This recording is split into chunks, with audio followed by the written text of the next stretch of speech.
My name is Clara. I'm a 32-year-old part-time working mom.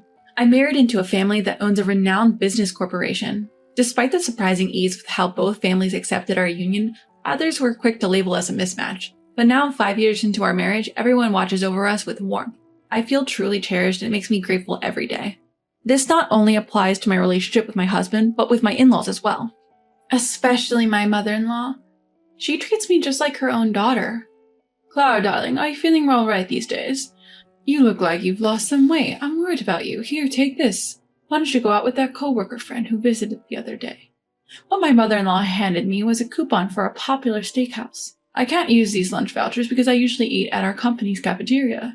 It'd be a waste to let it go unused, so you enjoy. Even though I could go out with my father-in-law on my day off, my mother-in-law told me not to worry, so I wouldn't feel pressured. Nevertheless, the amount inscribed in the discount voucher was incredibly luxurious, something I usually wouldn't even think about. Moreover, I was gently informed that there was a dress code suggesting I dress up a bit. I initially hesitated but agreed to enjoy the generosity of my mother-in-law when she made a certain request. Wow! My friend and I, upon entering the restaurant, instinctively gasped in awe. The lawn counter made of a genuine marble and the highly polished iron plates were simply spectacular. This is amazing. Overwhelmed by the ambience of the restaurant, a man who appeared to be the chef warmly showed us to our seats across the counter. I've been told by your mother-in-law that I can freely exercise my culinary skills to your heart's content. May I?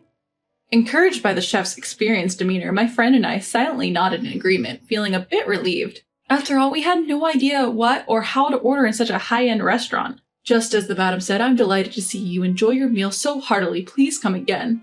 One by one, the delicacies melted in our mouths, and my friend and I, satiated to the brim, breathed contented sighs. The chef watched us leave with a friendly smile. However, that was delicious, wasn't it? The waiter guided us to the exit, scornfully remarked, You don't even know what you're eating. What? Shocked, we thought we misheard, but then we heard the waiter mutter, Lunch with a discount voucher. He must have gotten it for cheap at some ticket shop or something. The waiter sneered at us, making us feel uneasy. Seriously, you ate a lot. It's disgusting. Seriously, spare me. Are you even a woman? Gross. His voice was low enough to be heard only by us, but it was unmistakably filled with malice. My friend turned red with embarrassment, bowing her head down. Whether or how we got the discount voucher or how much we ate is none of your business. I don't want to hear anything from you. Let's go. Frustrated and upset, my voice shook, but I made sure to say what needed to be said and then urged my friend to leave the restaurant. As it turns out, my friend and I hold national qualifications as certified garden management engineers, recognized by the Ministry of Land, Infrastructure, Transport, and Tourism. We work in gardening, maintaining parks and roads, and working with greening initiatives. This might sound like a cute job, but it's quite physically demanding when you're out in the field. Our body is our capital. Unlike my slim husband, I can easily carry items weighing more than 20 kilos. Okay, I lied. Well, to confess, my husband can't bridal carry me, but I can lift him. Although we're not fat, we have firm muscles for women. We love our work, but we do have moments when we wish we could be bridal carried. It's a bit of a dilemma, we often joke. Because of our physical demands, we can eat more than twice the amount of food an average woman can. Of course, I love meat.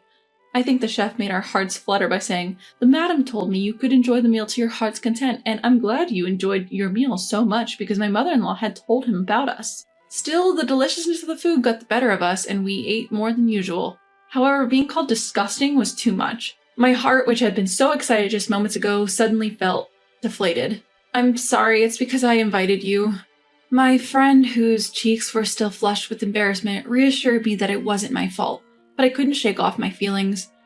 Moreover, I felt pathetic when I opened my bag to give a tissue to my friend who had teary eyes, and I discovered I seem to have left my handkerchief in the restaurant. It was a beloved handkerchief that my mother-in-law had given me as a gift. As I usually dressed in jeans and sneakers for work, I was nervous wearing an unfamiliar dress and pumps and had been holding the handkerchief all the time to hide my sweaty palms. I think I dropped it when I confronted the waiter. I'll go back and get it. The thought of encountering that waiter again was distasteful, but I didn't want to leave my precious handkerchief behind. However, the restaurant had closed for lunch by the time we returned, so my friend, who had come along with me, and I researched for the back door. Ah, there! We spotted the chef and the rude waiter near the back door. Even so, to have a customer get angry like that.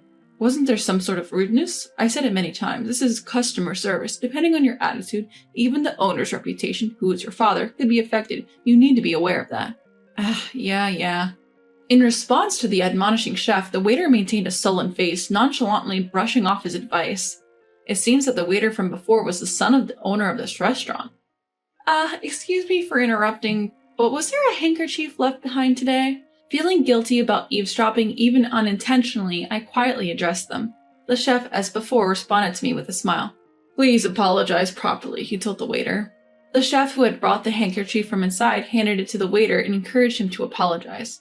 However, while the chef was inside, the waiter, who had been grumbling things like, "Don't look at me, you scum," not only disobeyed the chef's instruction, but also crumpled up the handed handkerchief and threw it forcefully at my feet.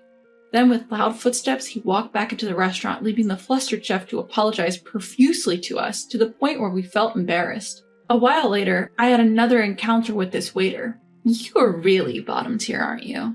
Did you know that? It's obvious in this world that being skinny is ideal. Poor people like you have no demand except for outdoor jobs, and your bones get big, don't they? I bite my tongue hard to suppress my retort towards the waiter's scornful smile.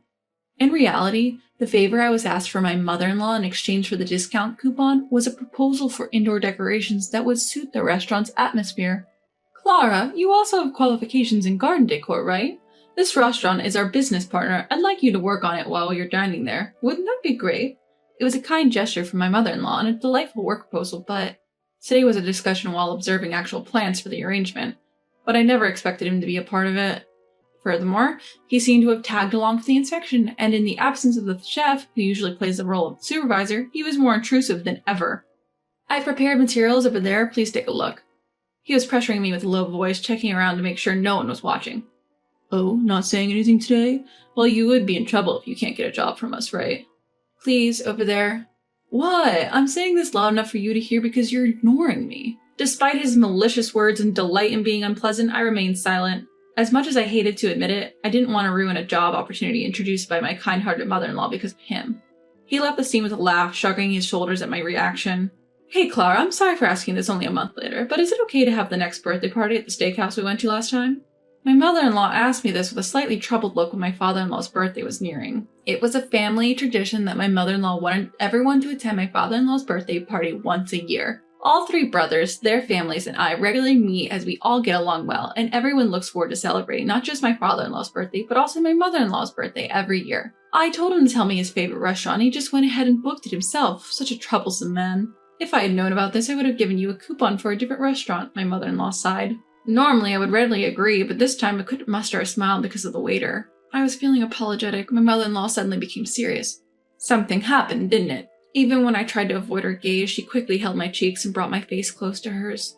I confessed everything, and after thinking for a while, my mother-in-law's eyes sparkled. And so, on the day of my father-in-law's birthday, I visited the restaurant again, dressed in the same outfit as last time.